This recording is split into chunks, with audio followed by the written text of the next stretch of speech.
You wanted the best. You've got the best podcast. The hottest podcast in the world. The Chris Voss Show, the preeminent podcast with guests so smart you may experience serious brain bleed.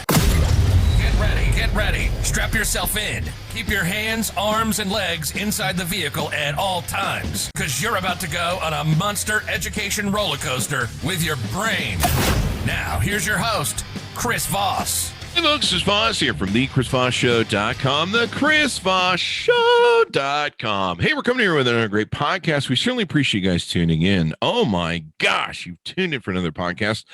We just got done wrapping a great year of podcasts. Go back and listen to last year's podcast. There's over 700 different episodes back there. Go to youtube.com/Chris Voss, hit the bell notification, get that special feeling that you get when you touch the bell notification on YouTube. It makes you feel like you belong to something, like you're a part of something much bigger than yourself, and you're giving to a much larger community, but it'll give you meaning in life. If you've been searching, I'm going to go preacher on you here. If you've been searching for meaning in your life, no, I'm not going to do that. Go hit the bell notification, and you won't find it, but you will find that you get notifications from us and know when really cool people are on the show like we have today. Go to goodreads.com/Chris Voss. You can follow us over there, see what we're reading and reviewing. Go to facebook.com, The Chris Voss Show, and you can follow what we're doing there, and also on Instagram /Chris Voss or The Chris Voss Show, and also LinkedIn. A ton of groups on LinkedIn and Facebook you can follow. There's like 4 or 5 over there. Check them out as well. Today we have a most excellent author and magazine publisher and gentleman on the show. Met him through the new Clubhouse app, so we'll be talking about some of the serendipity of that app and how it's going. I've met so many great people through that app, and we've actually been bringing him on the show, so it's very cool. We'll be talking today about Podcast Magazine. He's also the author of the book, What Is Your What? Discover the one amazing thing you were born to do. Mine, I think, may have been podcasting. Steve Olsher is a 30-plus year entrepreneur. He's the founder, editor-in-chief of Podcast Magazine. He's the original founder of Liquor.com, creator of the New Media Summit, host of the top-rated podcast, Reinvention Radio, international keynote speaker, and in-demand strategic coach who helps businesses of all sizes leverage the power of new media to generate visibility, leads, and revenue on autopilot. Welcome to the show, Steve. How are you, my friend? Hey, Chris. Thanks for having me, brother. Awesome sauce. Give us the .coms where people can find you on the interwebs. Podcastmagazine.com/free. That would be a good free lifetime subscription link there. Whatisyourwhat.com for the book. We give away the whole damn thing. And steveolsher.com is perfect. There you go. So when did you start Podcast Magazine? Podcast Magazine came out in our first issue was February of 2020. Wow. So right before everything kind of went to hell in a handbasket there. And and we came up with the idea basically in October of 2019. So it was roughly 100 days between the idea coming to us and then releasing our first issue. Nice. And I met you through Clubhouse. True. And it's been pretty cool. You guys just hit, I believe, the 20,000 follower mark in your Clubhouse club. In our club, yeah, and that's Club Pod. There you go, the Club Pod. So tell us about the magazine, what's inside of it, on all that good stuff. We'll get to some of the other features of your book and Clubhouse. Well, I mean, the magazine itself is really all about podcast culture, covering the world of podcasting. In general, it's for podcasters and podcast fans alike, right? So we really try to go beyond the microphone with podcasters who you know, podcasters who you love, podcasters you never heard of. And so we're doing our darndest to really level the playing field as far as the industry is concerned and give voice to, I don't want to say the voiceless, but at least shows that you may not have heard of but should be listening to, as well as really taking you beyond the microphone with people like Dave Ramsey and Katie Couric and Jocko Willink and many, many others. So if you think about Sports Illustrated and what they did for sports, or Rolling Stone in terms of what they did for music, that's really what we're trying to do for podcasting. That's a good comparison. Sports Illustrated. Is there going to be a bikini edition for podcast? And you, my friend, are going to be the cover model. I will be. I want to be the centerfold. Speedo, or actually, better go. But let's go straight Borat. Let's do it. Yeah. God, that would be hilarious, dude. We should do that. We talked about this last night in the Clubhouse app because, we'll get into it later. But actually, how you would work the sales of that thing is you would actually have people pay you not to read that. Because so that's how we finally get into the black on this thing. All right. Yeah. No one wants to. I know you're already in the black, but that's no one wants to see Chris Voss in a centerfold, and so you can just use extortion, blackmail money. Like, you could call it the I don't know, the black edition or some sort of collector's edition. Not you, my friend.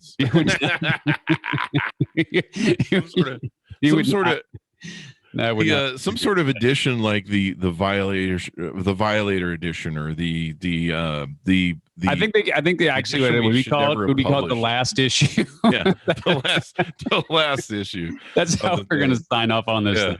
Yeah, just it'll have like a black cover, just like Metallica, and be like, you really don't want to open this. Like, seriously, don't turn to the thing. Yeah, Metallica black.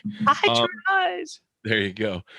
So what are some of the fun things you found in running this the podcast magazine and getting this baby launched? Yeah, I mean, look, lots of interesting things. Obviously, a lot of lessons learned. Not the least of which is it's really freaking hard doing a magazine. Like, whoever said this was a great idea, I don't know. I think it was me actually who said it was a great idea, which was, I'll take full credit and full blame at the same time. But I mean, God, man, doing 140 pages every single month, or whatever it works out to be, month in and month out. I have learned that it is hard. It's like a goat rodeo every single month, trying to wrangle people and get what you need from the designer to the editor to the writers to, I mean, the ads, like everything. So it's a huge endeavor. But what I've really learned is that people have deep love for the medium. Yeah. And it is borderline fanatical love for the medium, which is awesome because look, we as podcasters, and I know you've been in the game for a while and I've been in the game for a while. It's so important. I mean, it's really, really, really important to be able to have this type of magazine that legitimizes the industry. Because it's been a closet industry, it's been kind of a hobbyist industry, and that's okay. I mean, don't get me wrong, but in order for this industry to really grow, I do think it needed some sort of publication like this that really gives voice to the industry as a whole and says, look, there's much more here going on than just a couple guys sitting around a microphone or a couple gals sitting around a microphone and just laughing and talking about whatever. The funny thing about my podcasting, and it's great because you've hit on a great business thing. I mean, this is the hottest thing since ever. We had some people in our Clubhouse room that they work for professional companies that are producing these kind of short episodic shorts, not really short stories, but like 12 to 13 episode fictional stories, which is really an interesting thing that they're bringing to the market because I've always thought, of long episodic things. I mean, technically the Chris Voss Show is 10 years. I think we've compressed about 3 years of that 10 years into stuff in the later years. And last year I think was our most busiest year. But it's really interesting to me that, like, I think of it as long-term form, and these guys are just making these drop-in things. Rachel Maddow's done a few, and there's all these little drop-in sort of things that people can consume just like they would consume a Netflix thing. And it's really interesting to see it. Plus, I meet so many people, especially there's a lot of people who come on my show, book authors, and they go, "You made that so easy. Like, that was so great." And then they'll be like, "I'm starting a podcast." And then they'll call me like 3 months later and then go, "This is really hard." And you're like, dude, anything that's complex or worthwhile is is hard. I mean, just because I make it look easy, you just don't get a mic and start talking to it, and you're like, "Yeah, I have a podcast." Well, and I'll tell you, I mean, look, man, the hardest thing, and the people that I have the most respect for, I think this is the hardest job in the world. Not podcasting. I mean, it's similar to podcasting, but at the same token, if you and I say something and it goes flat, like we don't get the immediate response of crickets, right? I mean, it's like, yeah, you got the soundboard. Exactly. Right. So like we don't get that. But when you have, and I'll shut up, crickets, go away. But when you're a stand-up comedian and you're sitting there with, I mean, like standing there with nothing but a microphone and your voice, that I think is the hardest job in the world. And there are some similarities, right, between what we do and what stand-up comedians do, because it's about entertaining, about educating, about informing, et cetera, et cetera. And if how you say what you say lands flat, people are going to show you in terms of the ratings and reviews and subscribes and downloads. And it's not as easy as people think. And frankly, the really well-produced shows that come off sounding, for lack of a better term, sort of seamless in terms of just start to finish, it just flowed without issue. There's so much work that goes on behind the scenes. That's why Amazon comes in and pays $300 million for Wondery, right? Because at the end of the day, there's an immense amount of value in well-produced content. And so can you just show up and talk? Sure. But I can tell you that even from my own shows, I know the shows where I've just shown up and just started talking and didn't do any research, like those shows haven't gone over as well as those where I'm really prepared, and the interview and the show itself reflects that. Yeah. There was a discussion they were having in Clubhouse where people were talking about preparation. I think you were in the room and some other people, and and it was interesting to me because some people are like, I just wing it. And I used to have that attitude of just winging it in the old days. I'm like, wing it. I'm a brilliant guy with great questions and stuff. And I just found coming prepared to a show is much better. I even found one trick that I like to use where I watch videos of people's interviews beforehand. And so when they come on the show, I already feel like we've been having that conversation, kind of like people feel connected to movie stars because they they see them on the TV and they feel like they're already in some sort of relationship, friendship with them. And so I've found that works better for me, but yeah, I'm just astounded. And it's interesting to me. I'll have people like, I'm going to start a podcast. I'm going to buy all this equipment. I'm like, here's what I want you to do. I want you to go make 3-hour-long episodes or, 45 minutes, half an hour, but long episodes enough to where anybody can do 5 minutes. It's like stand up. Anybody can do 5 minutes of stand up. And so I want you to go make 3 episodes, record them, put them on your phone, whatever the hell you want to do, record them somewhere and do that. And then come back to me and tell me you want to go ahead and make a podcast. It's interesting. Like 98% of people will just be like, yeah, that's much harder than it is talking to a mic. I mean, even like, the one of the things I would find tough doing is like Howard Stern or radio DJs that they make 4 hours out of it. But even they produce those shows usually ahead of time with scripts.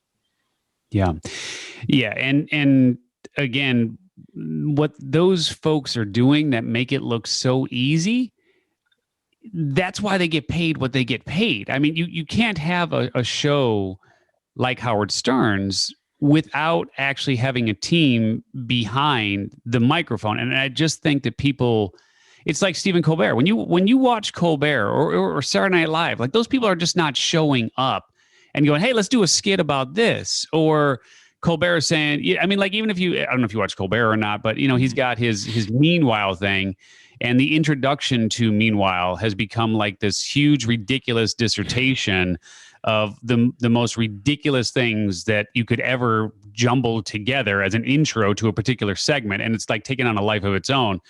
He doesn't just sit there and wing that. I mean, some of those intros can be like a minute before he gets into his Meanwhile thing. And there's like 12 people behind the scenes writing just that 1 minute intro to, it's crazy. Yeah. Well, it's good that people have a resource like your magazine. And I noticed it was free. Is it going to be free for a while, or what's the status on, should people jump in and sign up for it now? It's still free.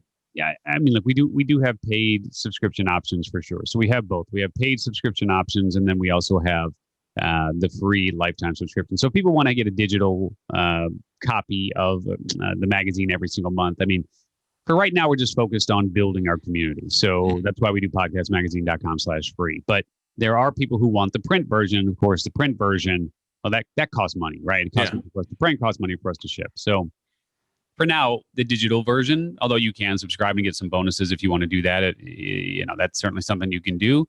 Yeah, there are paid options, but for right now, we really just want to focus on building the community, building the brand, getting it out in front of as many people as possible, because at the end of the day, it helps the industry as a whole, and it's the industry we love. There you go.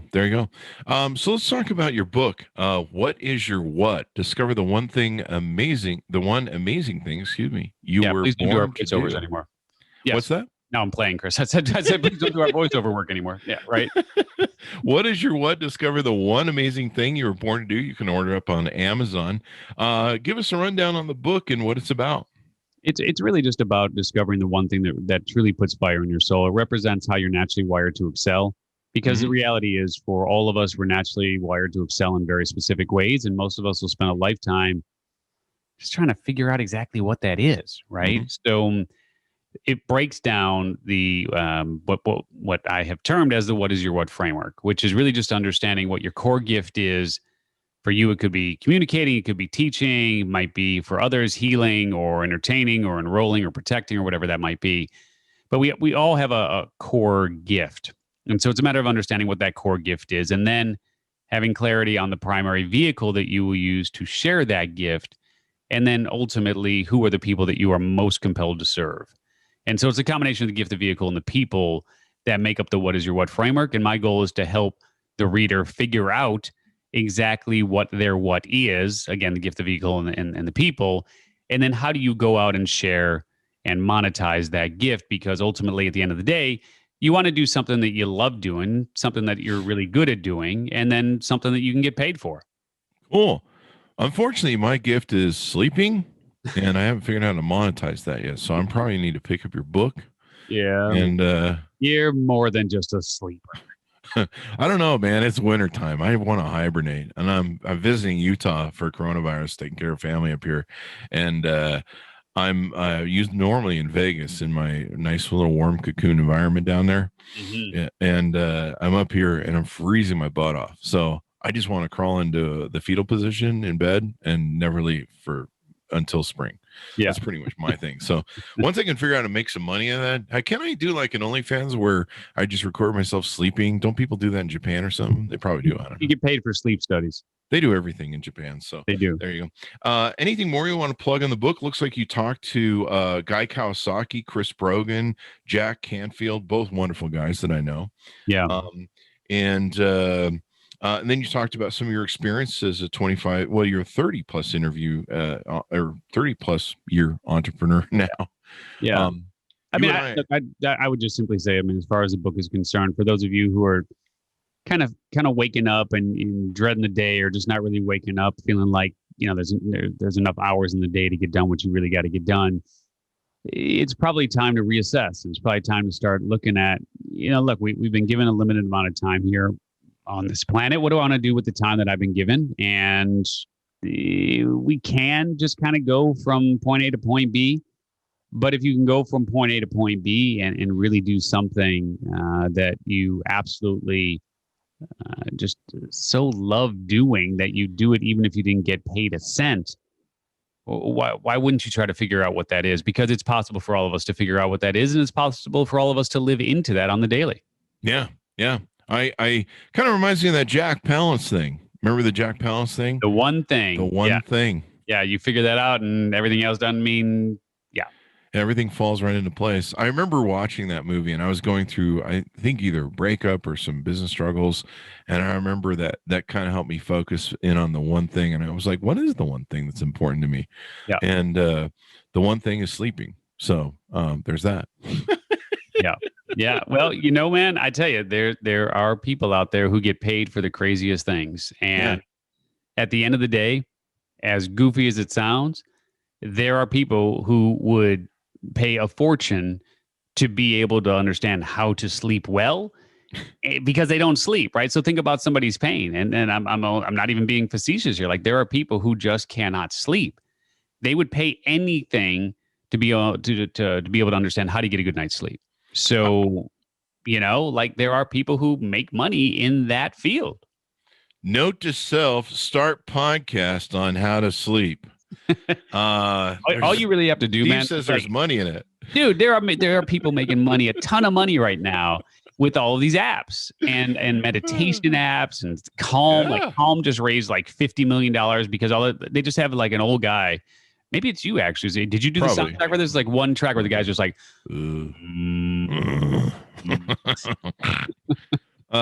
no, man, I can hear the tagline now. Welcome to the Sleeper Podcast. Good night. The podcast that will make you go to sleep while you're listening. Oh, I think I have that now. It's called the Chris Voss Show. You gotta love it. So let's talk about Clubhouse. You guys have built, you guys are doing a great job. You guys have brought me on stage there. Everyone's been sharing advice. Clubhouse is this incredible new app for those who are not familiar with it. And I keep still running into people who aren't on this edge like you and I are. But it's this great new app. You can only get it on an iPhone right now. It's invite only. But as far as I'm concerned, it reminds me so much of the early days of Twitter. And I see the dawning of a new social media platform. And as long as they don't exit and sell that out to some big company, it's going to be an awesome freaking product. And I see a future Twitterish in my thing as long as they don't exit.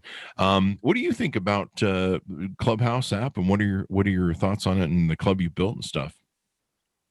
Look, I am a huge fan of what's going on with Clubhouse, right? And part of the reason why I love so much about what's going on with Clubhouse is because what they've done there is they basically created what I've always wanted, which is I like radio. For me has always been the holy grail. Like that to me is where I would love to if I could have had my druthers growing up, I would have had a talk radio show. I don't know if I would have been any good at it. I mean, maybe I would have, and maybe the reason why I didn't do it is because maybe I wouldn't have been so good at it. I don't know. But I do know that I really love the interaction with callers, with just talking to people like yourself. And like you said, I mean, they're on Clubhouse. That's where we met. We didn't even have a chat. I mean, we didn't know each other before any of this. So what does that mean? So Clubhouse really, to me, is like a global radio station, or better yet, it's sort of like a global radio platform with a whole bunch of different radio channels, stations that you can tune into. So what that has really done is it's given the everyday Joe Jane, much like Blog Talk Radio did kind of in the past, right? But for whatever reason, it wasn't the right time. And maybe it wasn't the right product. Maybe it wasn't the right leadership, whatever it is. I don't know, but I do know that just the ability to open up a room or go into other rooms and hear interesting people have conversations, potentially come up on stage to share your thoughts and connect with people in a raw and real and authentic way that is unpolished and unproduced. Ahs, whatever happens, the dog bark and the kids crying, like, it doesn't matter. And the pendulum, I liken it to, if you think about the pendulum, and Michael Drew wrote a great book called Pendulum not terribly long ago, where if you think about the pendulum that was kind of swinging all the way up to the right, and that represents where you have these, let's just think about content in terms of videos. You have these really highly produced, great looking videos. Most people can't produce that sort of content. They just don't have the budget. They don't have the team. They don't even know where to start.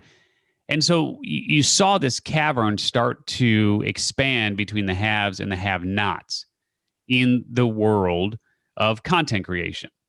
And so once that cavern gets big enough, it starts to fall in on itself. It starts to implode.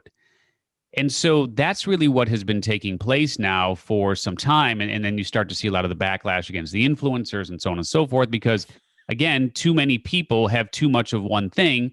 It's like GameStop. It's like the world bands together and says, F this noise. We're just going to go ahead here and we're going to try to take these people down collectively because there's 4 million of us and there's 400 of you. We're going to win every single time.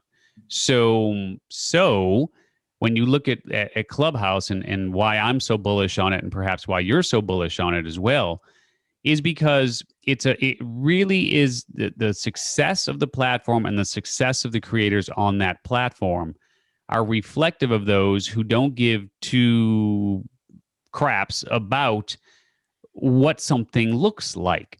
And people aren't doing likes or follows or comments or any of that stuff based on what something looks like. And you can't do likes or comments anyway on the platform, which is, I think, a good thing. It's strictly based on the words that be coming out your mouth.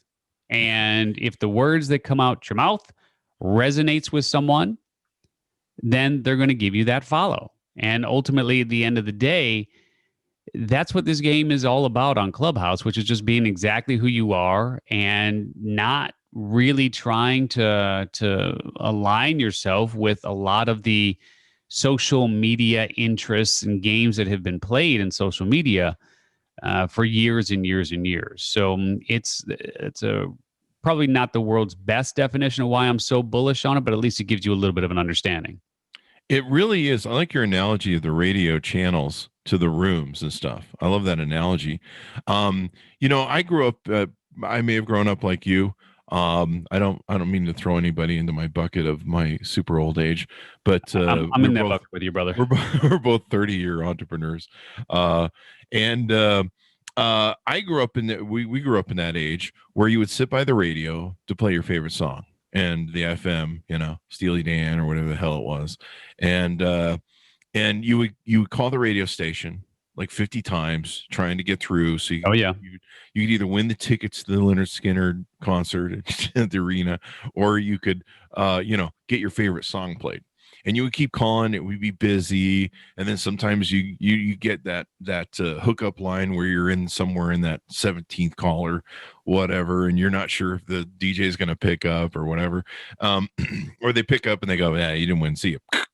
And so you always kind of felt alienated by that because you wanted to interact with the DJ, you wanted to be part of that whole experience, but you couldn't because you were just locked into that horrible medium.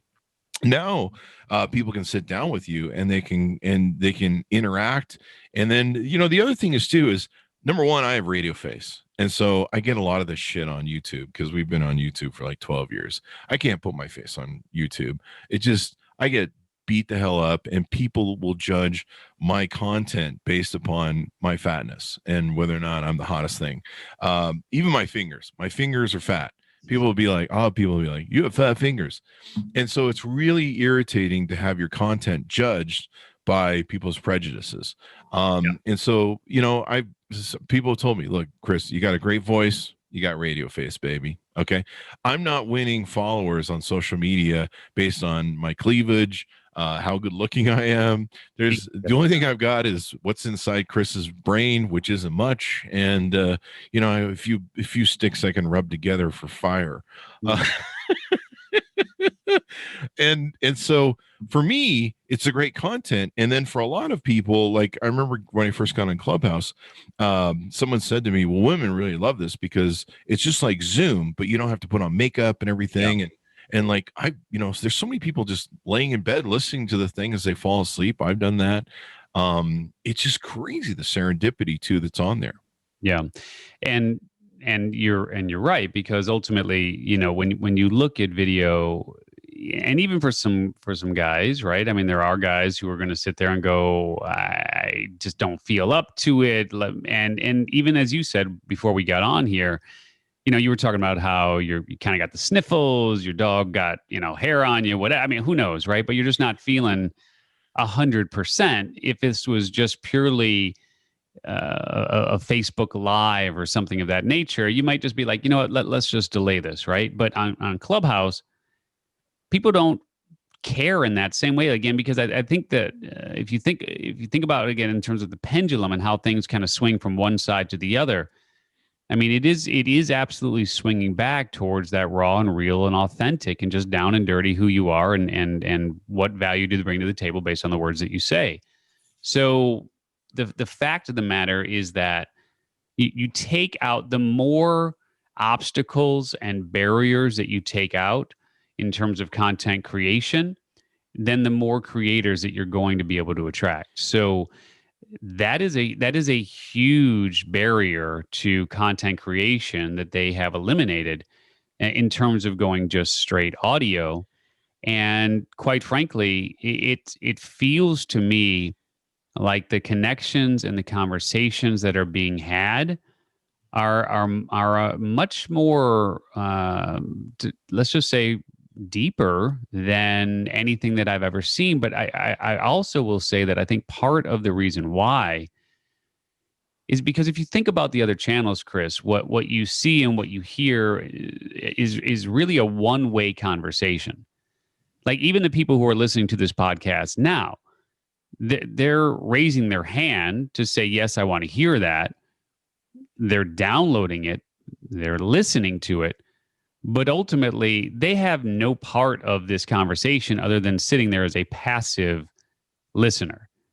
And so the Clubhouse app, and then what we've been doing in Club Pod and some of the other rooms I'm sure that you've seen, and all the rooms that you've seen probably, it's an inclusionary platform. And I don't think that we've seen a two-way inclusionary platform like Clubhouse, honestly, ever. Yeah. It's really interesting. And I hope, like I said, I hope they don't exit out selling to larger companies. One of the things I've realized, because for a lot of years, us in the tech community have really questioned, why does Google Plus fail? Why does MySpace fail? Why do a lot of different platforms fail? A lot of them fail when they are bought out by large conglomerates. They lose that entrepreneur edge. They lose that hunger. So once Microsoft bought LinkedIn, it went in the shit. It's still in the shit. 2 years. It still doesn't even have live video going. It's just a monster shit show over there that needs new management. I want everyone fired and start over. Same thing with Google Plus. I watched Google Plus go down. I called it going down. And it went down. Same thing with Blab really wasn't bought out by a company, but I called that one too. Yeah. Same thing with MySpace. MySpace was bought out by the Rupert Murdoch companies, went in the toilet. Every time there's one of these networks that is built and bought out, other than probably Instagram might be the only exception, but even then, Instagram has been neutered by Facebook, and I believe the original CEO said they could have done a lot more if they would have stood standalone. But over the years you read about what Facebook has kind of tried to separate their thing, but even then it's survived. But I'm really excited what's going on there. The serendipity that's happened there with networking and meeting people is just amazing. We talked about before the show last night. We were doing a podcast, kind of just talking about podcasts, helping people, advising them, sharing notes and stuff. We had like a male porn star who has written a book. He consults now on for men on how to do their things. So he has a consulting business as well. He came on and he started talking about what he's doing and how it's working and how he's considering podcasting. And then we had a female porn star who just joined the platform, and the whole discussion turned into this kind of serendipity, talking about everything else. And it was really professional. Like most people would think at this point, they're like, that must have gone downhill quick. We kept it very professional. We kept it very respectful. And it was really interesting because really they're just like us, content makers. A few days ago was my birthday, and I was in one of my rooms doing one of my meet and greets and networking. And one of my friends came in the room, and he, the rest of the room was strangers. And he says, you guys know it's Chris's birthday today? And they go, oh no, happy birthday. And he goes, why don't we all sing to Chris Voss's birthday? Dude, it brought a tear to my eye. Wow. I had a whole room of strangers sing me happy birthday. Oh, I get lots of messages on LinkedIn and Facebook, right? Yeah. But there's just nothing like that sort of quality. And just the fact that it's a whole bunch of strangers that give a shit. And there's that serendipity of that moment. Another great moment was I had like, we got what do you call it? Mob. We got flash mobbed. We got flash mobbed by a room, and there's a guy named Hustler, and he has a room full of 200 or 300 people. And he decided to flash mob groups. And so we were just sitting around we were actually kind of about ready to wrap up. There was just 2 or 3 of us talking, and all of a sudden, like 200 people show up in our room in a flash mob, and they're being funny, and there's there's little jokes. Some guy did a rap, and it was hilarious. Like, it just made my night. I got like hundreds of friends, hundreds of followers off it. They went over my Instagram, followed over there. I'm sure a bunch of them watched the show. It was just extraordinary. And for me, it was funny, but then they went into one of the millionaire groups and got blocked, and they were really pissed off, which is really ironic because half those groups are trying to build their followers, and by behaving so antisocial, they lost a bunch of people. And so I had all these people come back to the room, and they're like, "We really love you. We really love that you were cool, that you got how funny it was, that you got the joke, and it was funny, in my opinion." So just some serendipitous moments. Are there any that have stuck out to you in your experience so far? There's been a handful that really stick out for me, not the least of which is just being able to connect with the Hiltons, which is just so funny. Within a matter of 24 hours, I connected with Paris Hilton on I forget the room that we were in. It wasn't in Club Pod, but it was in one of the rooms. So I connected with Paris Hilton, had an interesting conversation with her, and then invited her to do something for Podcast Magazine, and we'll see what happens with that. But I tell you, she's something, I mean, a lot of people want to just go, "Oh, she's just this dumb blonde, and she's just benefited from her family's money, and this, that, and the other." She's really a sharp cookie, and much smarter than people give her credit for. So being able to start down the path of developing that relationship, direct result of Clubhouse. Yeah, it's within. Go ahead. I've had Mark Benioff be in our show, in our rooms. We were doing we started doing this early on. I kept seeing all my friends that are doing the millionaire clubs and billionaire clubs. And I know a lot of them personally. And, I'd see people come in and pretending to be millionaires, not them, but there's people that come in the room and they pretend to be millionaires. And you listen to the way they talk and some of the ways they talk about setting up their business. And it's like, I don't know where, I'm pretty sure you're not a millionaire. Yeah. And so, yeah, some of it is just, I've been around it for so long with my affiliate friends. And so we created a Zillionaire Club, what I call the Zillionaire Club. And we parody a lot of that room and discussion, the affiliate chat and stuff. And, we're dropping cubic zirconias and nice. We all pretend to be zillionaires. And there's like a whole setup that we have. One of my friends who's a professional comedian comes in and we riff off each other, and then the room just kind of takes it, and they'll run the thing till like 8 a.m. in the morning. They're just like, nice. It's really weird. It's like it's like being a comedian. You stand up on stage, and we'll do about 5 minutes a set, and then like the audience goes and runs for the next hour, and you just stand there on stage going, "Well, that was interesting." Mm-hmm. And but it's just crazy, some of the stuff that you see and some of the people you meet and network with, and you make good friends. And for me, I love the podcast because I get to interview people, find out what they're like. I'm a lot like Larry King, where I have a really interest in people. I'm sick of me. I've done that. I'm 50 years of me. I don't need to hear about me anymore. Yeah. But I like being able to interview people, find out what their journey is, what their story is, what motivated them, what got them down that road. For your book plug, that one thing. Yeah. Well, it's interesting to me. Yeah. Yeah. And so again, I think that is one of the most beautiful things about the platform. And like I was saying, 24 hours later, had the chance to connect with and start talking with, and I've talked to this guy pretty much, I don't know, every other day now since then, but Perez Hilton. So I went from Paris Hilton to Perez Hilton within a matter of 24 hours, right? And I've opened rooms in Club Pod that, I had no intention of going more than maybe 60 minutes or 90 minutes at the most. And the same thing, before I know it, people are coming up. They want to do this. They want to do that. That room's still going, and I left 7 hours ago, So now we're actually opening up Club Pod for people to more officially open rooms on Club Pod. It might be fun for you to actually do a weekly show or one of your shows in Club Pod if you're interested in doing that, and we can obviously talk about that. But that's what we're doing. We're opening it up and giving it it's a little scary because you got to make somebody an admin, and then they have controls, and that's scary. But I figure most people are inherently good, so it'll help the industry as a whole, I'm sure. And I figured, look, if we can get 1 million people, 2 million people, 3 million people in the Club Pod as this thing continues to grow, it's just going to be a great opportunity for the creators who we bring on to open a room and just have a pretty serious audience. I really love too how it seems to be a good community.